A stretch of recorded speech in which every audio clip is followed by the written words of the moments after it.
రేపు జగన్ పర్యటనపై ఆసక్తికర కామెంట్స్ చేశారు జిల్లా ఎస్పీ మణికంఠ చందోల్. జగన్ గతంలో చేసిన 3 జిల్లాల పర్యటనల్లో ఇబ్బందులు తలెత్తాయన్నారు. దీంతో శాంతి భద్రతలు దృష్టిలో ఉంచుకుని మార్కెట్ యార్డుకు 500 మంది రైతులకు, హెలిప్యాడ్ కు 30 మందిని షరతులతో కూడిన అనుమతులు ఇచ్చామని చెప్పారు. మామిడి రైతులతో జగన్ సాధారణంగా భేటీ అయ్యి వారి సమస్యలు అడిగి తెలుసుకుంటారంటూ చెప్పారు. ఇక ఇందులో రైతులు తప్ప వేరే వాళ్ళు ఉండకూడదని హెచ్చరించారు. అలా కాదని బయట వారు ఎవరైనా వస్తే వారిపై క్రిమినల్ కేసులు నమోదు చేసే అవకాశం ఉందని వార్నింగ్ ఇచ్చారు.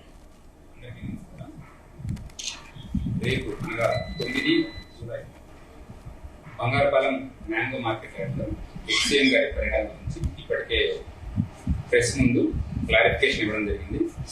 మార్కెట్ యార్డ్లో 500 మంది వరకు రావచ్చు అని, అలానే హెలిప్యాడ్ 30 మంది వరకు రావచ్చు అని, అలానే ర్యాలీలు కానీ రోడ్ షోలు కానీ ఏమి జరపడానికి వీల్లేదు అని చెప్పేసి విత్ కండిషన్స్ తో మనం సపోర్ట్ ఇవ్వడం జరిగింది. ఈ కండిషన్స్ ఇవ్వడానికి ప్రధాన కారణం ఎక్సీఎం గారు ఇక్కడికి వస్తున్న ముఖ్య ఉద్దేశం మనకి చాలా క్లియర్ గా అప్లికేషన్ మెన్షన్ చేశారు.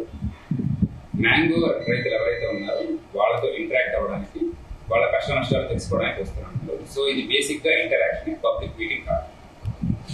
కానీ ఇది ఒక పబ్లిక్ మీటింగ్ లా ప్రొజెక్ట్ చేసి జనాలని ఇప్పటికీ మొబిలైజ్ చేస్తున్నారనే ఇన్ఫర్మేషన్ మాకు వచ్చింది. అండ్ వాళ్ళందరికీ కూడా ఇప్పటివరకు 370 మందికి నోటీసెస్ సర్వ్ చేయడం జరిగింది. ఎవరైతే సరే మొబిలైజ్ చేస్తున్నారు వీళ్ళకి చాలా స్ట్రిక్ట్ గా చెప్పడం జరిగింది. ప్రీవియస్ ఇన్సిడెంట్స్ దృష్టిలో పెట్టి చివరిగా చూసినట్లయితే 3 ప్రదేశాలు, సత్యసాయి జిల్లాలో, అలానే ప్రకాశం జిల్లాలో, పల్నాడు జిల్లాలో కూడా చాలా మంది ఇబ్బంది పడడం, ట్రాఫిక్ జామ్స్ అవ్వడం,